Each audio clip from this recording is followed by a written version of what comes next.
Nejkrásnější město na světě? Ano, ale i tak jsou v Praze místa, na kterých není nic hezkýho. A my si je dneska ukážeme. Ahoj, jsem Daniel Kotula z realitní kanceláře Kotula a každý týden pro vás na tomto kanále připravujeme nová videa o zajímavých místech a věcech v Praze a jak se zorientovat na realitním trhu. Proto budeme rádi, když budete náš kanál odebírat. Děkujeme! V tomto videu se budeme věnovat těm vůbec nejhnusnějším stavbám v Praze. Mohu vám upřímně říct, že když jsem začínal připravovat tohle video, myslel jsem si, že bude opravdu těžké něco vybrat a to se mi taky potvrdilo. Ale ne proto, že je v Praze ošklivých staveb málo. Právě naopak, máme jich tu víc než dost. Jen jsme si na ně už zvykli, takže nás tolik nebíjí do očí. Ten těžký úkol byl nakonec vybrat ty opravdu nejošklivější. A podle jakých kritérií jsme stavby vybrali? Důležitá byla velikost stavby vzhledem ke svému okolí. A pak, jak se do daného okolí svým vzhledem hodí. Tak schválně, jestli se s námi na tom výběru shodnete.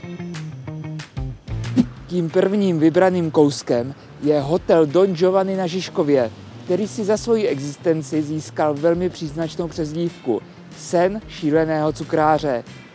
A skutečně, když se na něj podíváte, fakt připomíná dortík, nebo spíše teda pořádně velký dort. Tahle podoba je ale spíš nechtěná.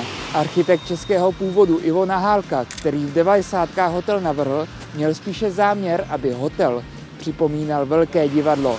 Prostřední skleněná plocha pak měla připomínat zlomená srdce, která za sebou milovník Don Giovanni zanechával.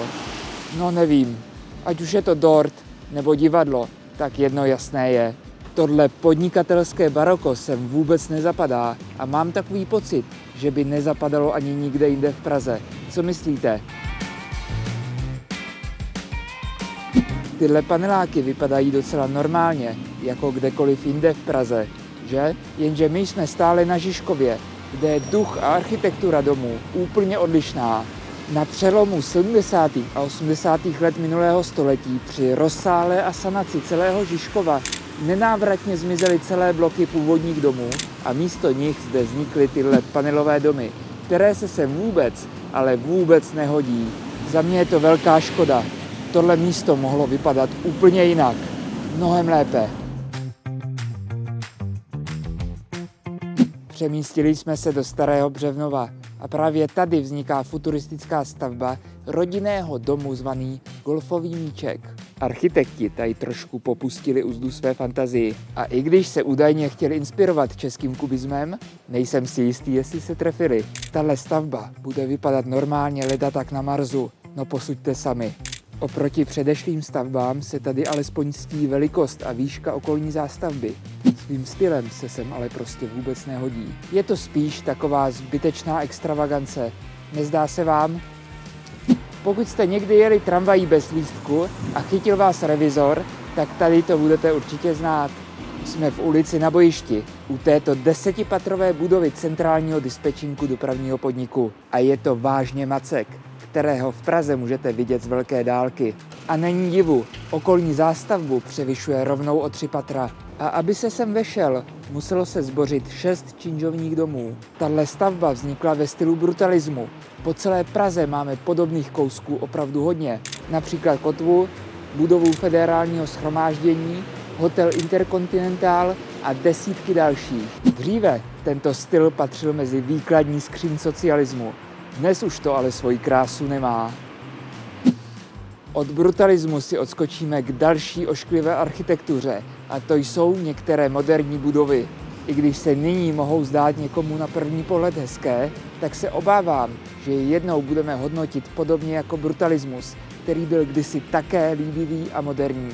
Sklo po nějaké době přestane být tak blištivé a i náš vkus se posune jiným směrem. Za 30 let možná budeme vnímat tyto budovy jako něco, co sem vůbec nepatří.